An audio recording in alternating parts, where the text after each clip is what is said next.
1. Afric.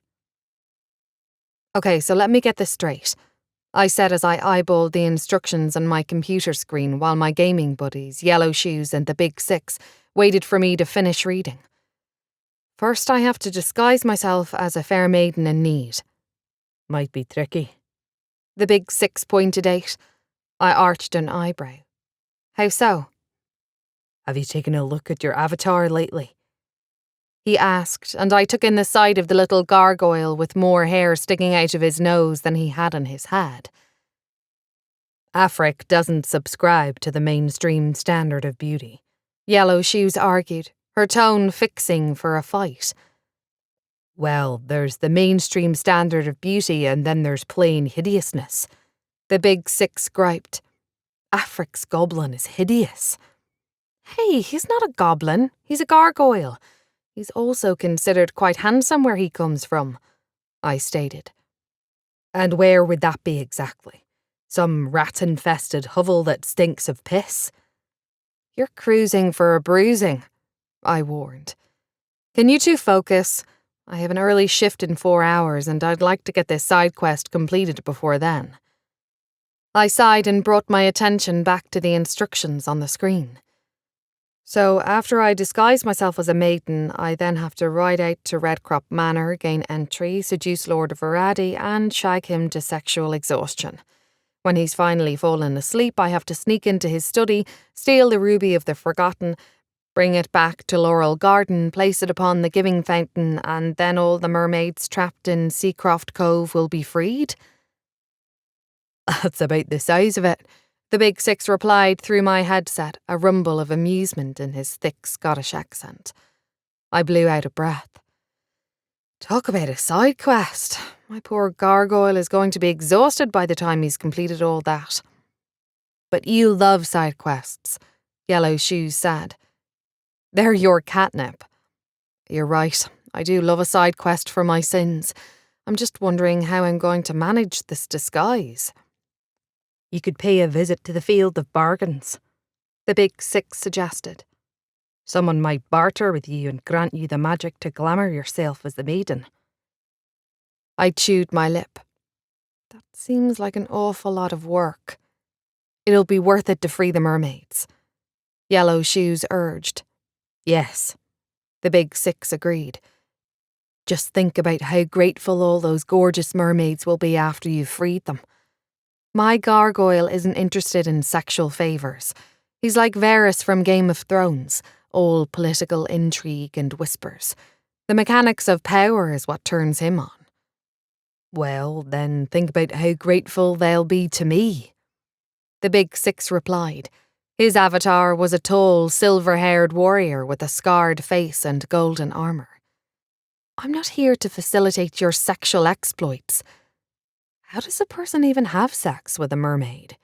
Yellow Shoes mused, her multicoloured unicorn avatar kicking back its hind legs. Their entire bottom half is a fishtail. They still have mouths, the Big Six muttered under his breath, and I chuckled while Yellow Shoes made a grossed-out noise. You're disgusting, she complained. You love how disgusting I am, he shot back. I do not. Are you both going to accompany me to the Field of Bargains so that I can barter for this magical glamour then? I interrupted because the two of them would argue for hours if left unchecked. Yes, they replied in unison. I grinned. All right then, let's get the show on the road. Several hours later, we'd successfully completed the side quest, and the Big Six was off enjoying himself with all those freed mermaids. Yellow Shoes and I decided to call it a day since she had to work and I had to meet my best friend Michaela for lunch. Glancing at the clock, I decided that I'd better get a move on if I didn't want to be late. I stared longingly at my computer as I powered everything down. The addicted part of my brain just wanted to stay in all day and game. When I was a teenager, I discovered Green Forest, an online game set in a high fantasy, medieval-style world filled with magical creatures, political corruption, power grabs, and adventures galore. After a few years of obsessively playing the game, on a whim I created a stream for other people to watch me play. I never expected it to turn into an actual job, but over time I accumulated an audience. Now I was 25 years old and my streams regularly attracted thousands of viewers. Sometimes I played alone, and other times, like today, the Big Six and Yellow Shoes joined me. The Big Six was from Edinburgh, while Yellow Shoes hailed from Miami, and though I currently lived in London, I was originally from Dublin, Ireland. There were a lot of heavy accents going on when we streamed together. But that was one of the things I loved about the internet.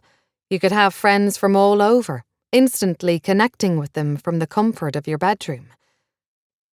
At least my bedroom was where I typically streamed, since my flatmate Sarita didn't enjoy being caught coming out of the shower while I went live to thousands of strangers on the internet. That really happened once. She still hasn't forgiven me. As I rifled through my wardrobe searching for clean clothes to wear to lunch, I caught sight of a red hoodie and my stomach lurched. Dev broke up with me months ago, and I thought I'd purged my room of all his things, but I clearly missed this old hoodie. I pushed the offending item deeper under a pile of other clothes and tried not to let our breakup conversation intrude into my thoughts, but it was useless. I don't want to go out with you anymore, Afric. But why not? Because you spend far too much time gaming. It isn't healthy. You game too. You game almost as much as I do. It's also my job, if you hadn't noticed. That's just it. I want to be in a relationship where gaming is my hobby and my girlfriend does, normal stuff. So I'm not normal enough for you? Look, I'm sure you'll find someone who's really into you one day, but that someone isn't me. I finally managed to mute the memory. I was completely over Dev, but his rejection still smarted a little, mainly because in all my past relationships I was always the one being broken up with, never the other way around. It was such a recurring theme that I'd now come to believe there was something about me that simply turned men off after a while. It could be a broad range of things, from my obsession with computer games to my quirky fashion sense to my lack of a verbal filter. Hell, maybe I had a really bad body odor and no one was brave enough to tell me. Anyway, I decided to quit dating for the foreseeable future. What was the point if they were only going to reject me in the end? Not wanting to inadvertently stumble upon any more of Dev's things, I barely looked at the clothes I grabbed as my phone buzzed with a message. Michaela. I'm about to head to the restaurant. Do you mind if my co-worker Neil joins us? I vaguely remembered that Neil was a personal assistant, the same as Michaela, and that he was supposed to be a really nice bloke. My friend had spoken highly of him at least. I typed a quick response. Afric. Sure, the more the merrier. Michaela. Great. See you soon. X. Neil. At work, my duties ranged from the ordinary to the downright odd. The ordinary would be picking up dry cleaning, while what I was doing right now would certainly be considered odd. I was logged onto my boss Callum Davidson's social media accounts and responding to messages while pretending to be him. Jocelyn561. Last week's episode was incredible. I can't believe you managed that jump. Callum. Thanks so much. I'm glad you enjoyed the ep. I was a personal assistant to the cast of Running on Air, a reality TV show about a group of free runners from London. I carried out duties for all 6 cast members, but lately I'd been dealing with a heavy workload for Callum in particular. He was the stud of the show, the one female and even some male viewers obsessed over, which meant he tended to get a lot of attention online. And since Callum had no interest in maintaining a social media presence, that task fell to me. It was also awkward because I'd once had a thing for Leanne, the only female member of the cast and Callum's current girlfriend. Add to that the fact that I confessed my feelings to her, and she promptly informed me those feelings weren't reciprocated. So now I had to spend hours at a time pretending to be the bloke she chose instead. Fun, right? Callum was my complete and total opposite, too. He was handsome, athletic, and muscular, with tattoos covering almost every inch of his skin. I was the plain guy in the background who was so unremarkable that people rarely even noticed I was there. Yes, while my bosses completed death-defying stunts such as jumping between the roofs of 10-story buildings or scaling down the side of football arenas, I was normally somewhere close by with my tablet, making hotel arrangements and answering emails. But to be honest, that was much more my speed anyway. I also had a fantastic co-assistant in Michaela, who was sweet and kind and just as much of an organisation enthusiast as I was. "Are you going for lunch?" I asked her when we finished up for the morning. I was desperate for a break from pretending to be Callum. It was a constant reminder of how I was screwing my life up from the comfort of my very own smartphone. Michaela glanced at her watch. "I'm meeting my friend Afric for sushi. You're welcome to join us." "Great, I love sushi," I replied, jumping up from my seat eagerly. "Just to warn you, Afric is a little unusual," Michaela said as we made our way out of the gym. "Do I even want to know what that means?" I questioned, raising one eyebrow. Michaela fussed with the strap of her handbag. "It just means that she's not everyone's cup of tea." I nodded warily, still not entirely sure what Michaela was getting at until we arrived at the restaurant and my attention was immediately drawn to a young woman standing outside, her eyes on her phone. She had blue hair and wore green leggings, pink Balenciagas, and an oversized black jumper that appeared to feature a person being abducted by an alien spaceship. It was accompanied by the text, "Get in, loser, we're doing butt stuff." Both my eyebrows shot up as I asked, "Is that your friend?" Michaela nodded and my eyebrows rose higher. I wasn't judging. I just hadn't expected she'd be friends with someone with outrageously blue hair who wore tops displaying obscenities. "Does her top say what I think it says?" I went on. Michaela didn't answer, but she looked like she was trying to contain her amusement as we approached her friend. "You're late," Afric commented before her eyes landed on me. "Who's this?" She had an Irish accent, and though her appearance was somewhat unusual, I appreciated the musical lilt of her voice. "This is my co-assistant Neil. Don't act like I didn't text you he was coming," Michaela chided primly before turning to me. "Neil, this is Afric." "Nice to meet you, Afric," I said, and held out my hand to her. She glanced at it, a wide, dimpled smile spreading across her face as she chuckled. "Ooh, a handshake! Aren't you posh?" A feeling of awkwardness settled in as I quickly withdrew my hand, rubbing it on the side of my pants as though I'd just been stung. So this was what I got for having manners. Michaela sent me a look of apology while Afric gave a hoot of laughter. I bristled as we stepped inside the restaurant, not very keen on eating lunch with this woman. Admittedly, I just met her, but I couldn't imagine us having very much in common. A waiter seated us at a table, and my attention went to Afric's top again. Okay, so I could admit it was a little bit funny, but how did she keep a straight face while walking around wearing a top displaying the phrase butt stuff? "Michaela, why is your friend staring at my boobs?" Afric questioned, and I immediately averted my gaze. "I'm not staring at your—" I paused, lost for words.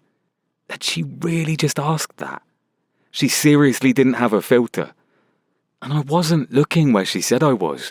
Not that you could see anything under her baggy top anyway. I was looking at your jumper.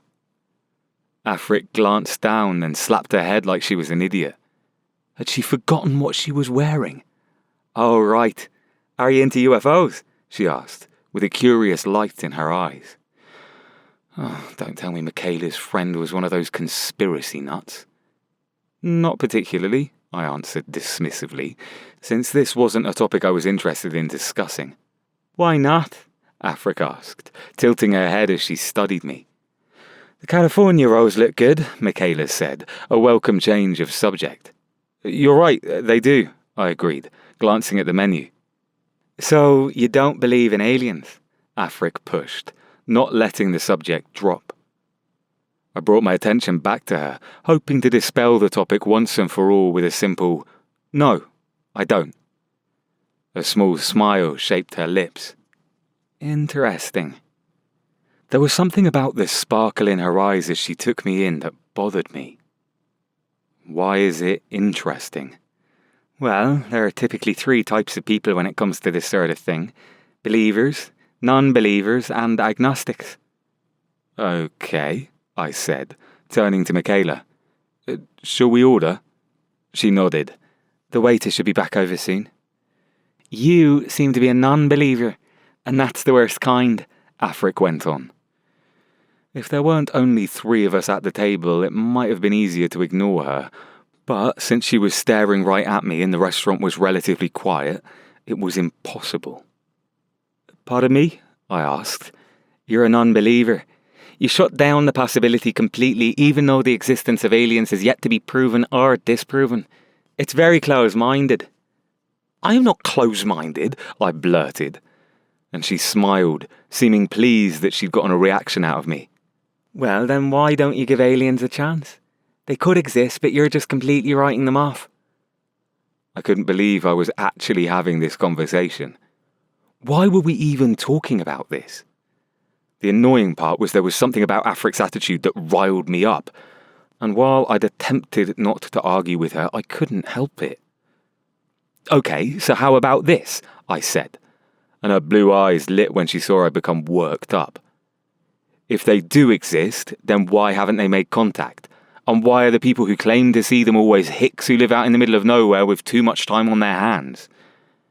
Afric sat back, folding her arms as she smirked at me. Her smirk was entirely too aggravating, especially because it caused 2 ridiculously mischievous dimples to appear in her cheeks. That's not true. There are plenty of eyewitness accounts from pilots and respected military personnel. It's not all hicks, as you call them, she responded. And besides, how do you know they haven't made contact? Perhaps they have, and the government is keeping it all under wraps. I might actually get the sashimi. Sounds delicious, Michaela went on, her shoulders tense. She was clearly worried about us getting into a full-blown argument, and we'd only just met. I couldn't help it, though. This woman irritated me, and that was saying something because I barely knew anything about her. Yes, and I am sure all those respected individuals are getting lucrative book deals and television interviews to talk about what they saw, I shot back. Just because a person is getting paid doesn't mean they're lying, she countered. Do you know what? I might even get a glass of plum wine, Michaela commented, but I barely paid her any attention. This woman, Afric, aggravated me, and I was suddenly determined to win our little debate. Okay, let's say they're telling the truth, I said. Why haven't the aliens come out and shown themselves to everyone? Why only a select few? She threw her hands up in the air, her tone sarcastic. Oh, I don't know, because humanity has always been so kind and accepting to those who are different. Besides, have you ever considered that beings from another planet might be so far advanced that there would be no point trying to talk to us? It'd be like a human going into a field and trying to have a conversation with a cow. It just wouldn't work. Cows can't speak. Maybe the difference between humans and aliens is that vast. Maybe they're here to observe us, the same way we observe animals in the wild, but they aren't going to get involved in our daily lives because that's not what they're about. Michaela's phone buzzed, and she busied herself responding to a text while I continued eyeing Afric. She wore a triumphant smile, and I couldn't believe I'd allowed her to get under my skin discussing a subject I had little to no interest in. What was wrong with me today? Perhaps running Callum's social media was stressing me more than it normally did. I glanced at Afric one last time, realising that arguing with her wasn't going to get me anywhere, and that was why I didn't respond to her counterpoint. Instead, I glanced down and frowned intently at my menu. A moment later, the waiter arrived and we made our orders. Afric must have sensed my disinterest in talking to her further because she focused on chatting with Michaela about how things were going for her at work. Well, this was great, Michaela said with a forced smile as we finished up lunch. My co-worker was clearly too polite to mention the awkwardness that had ensued after my and Afric's argument. Afric pulled Michaela into a hug. "Yeah, see you later," she said, casting me a small, curious glance before she turned to wave down an approaching taxi. The taxi stopped by the curb, and Afric climbed in. "Well," Michaela said, folding her arms, "I guess you won't be coming to lunch with Afric and me again anytime soon?" I shot her an arch look. "You've guessed correctly." Michaela chuckled. "I warned you she wasn't everybody's cup of tea." "Seems appropriate that I've always preferred coffee," I replied, and we made our way back to the gym. Hours later, I was still irritable when I arrived at my grandma's house for dinner. My younger sister Rosie still lived with her since she'd raised us after our parents passed away. I had my own place in the city, but I preferred to eat here rather than prepare a meal for one and eat alone in my sad little flat. Besides, nothing could beat Grandma's cooking. I smelled the shepherd's pie as soon as I stepped in the door, and my mood improved substantially. As expected, my lunch hadn't gone down very well. I liked sushi, but it would probably be a while before I could stomach it again. What a horribly rude, argumentative woman. And what kind of name was Afric, anyway? I rarely said this about people, but I'd be happy if our paths never crossed again. "You look like a brewing storm," Grandma commented when I entered the kitchen. She stood by the cooker, removing a dish from the oven. I sighed and took a seat by the table, rubbing the tension lines on my forehead. "Is everything all right?" Rosie asked. She was already at the table, a worn paperback in front of her. My sister was never without a book.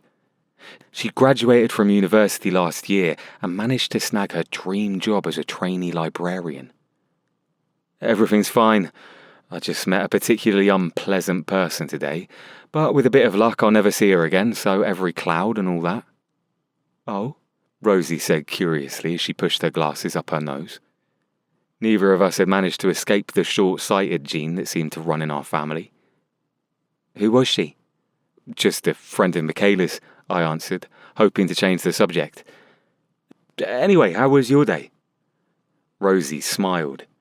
"I convinced someone to give Neverwhere a try, so that's another literary good deed completed."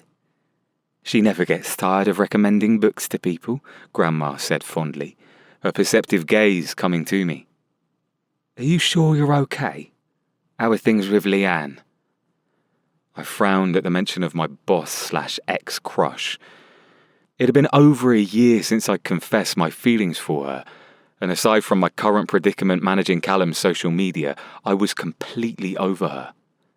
Unfortunately, Grandma still liked to check in with me about the whole thing since I hadn't had a girlfriend in the interim. She thought I was still pining, but I wasn't. I'd moved on to an entirely new crush, but that was something I'd yet to discuss with my grandmother for various reasons. "Things are fine with Leanne," I replied. "I told you, it's all in the past now, we've moved on from it." Well, if you ask me, you're a much better catch than that Callum. All those tattoos won't age well, you mark my words." "I'm not sure the vast majority of the female British public would agree with you, Grandma, but I appreciate the sentiment. If you looked up sexy tattooed bad boy in the dictionary, you'd find a picture of Cal." "The vast majority must be blind if they can't see what a fine gentleman you are. You'll make some lady very happy one day." I shifted, uncomfortable by all the fine gentleman talk. If my grandma knew the thoughts I'd had about Leanne, she might want to reconsider her words. Rosie glared at me, enjoying my embarrassment, so I decided to turn the tables on her. "What about Rosie? Do you think she'll make some man very happy one day too?" "Oh, yes," Grandma exclaimed. "Rosie is a smart, beautiful woman." A pause as she studied my sister. "She could have men knocking down her door if she'd only put herself out there." "Grandma!" Rosie exclaimed, cheeks reddening. "What?" Grandma retorted with a twinkle in her eye. "You know I'm right. You'd rather stick your head in a book on Friday night than go out dancing. You might encounter some dashing heroes in the pages of a fantasy novel, but you'll never meet a real one. Real heroes are few and far between these days, Rosie shot back. If you ever tried those dating apps, you'd agree with me. Have you ever tried them? I questioned. Rosie stiffened. Well, no, but from what I've heard, I'm better off steering clear. At this point, my phone buzzed in my pocket. I pulled it out and saw I had a new message from Annabelle. Remember the new crush I mentioned? Well, Annabelle was the lady I was currently pining after.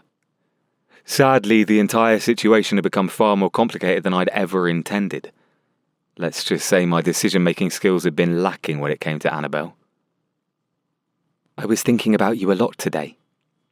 I couldn't help it. Her message piqued my curiosity. I typed a quick reply. Oh? It's probably because I had a dream about you last night. Now, my curiosity was at optimum peakage. What was the dream about? We were camping and there was only one sleeping bag. I swallowed tightly. My cheeks heated against my will. Did we share it? We did. I hope I kept you warm. Kiss.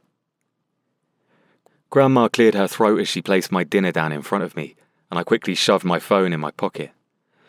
It was rude to text at the dinner table, even if the conversation was as interesting as the one Annabelle had started.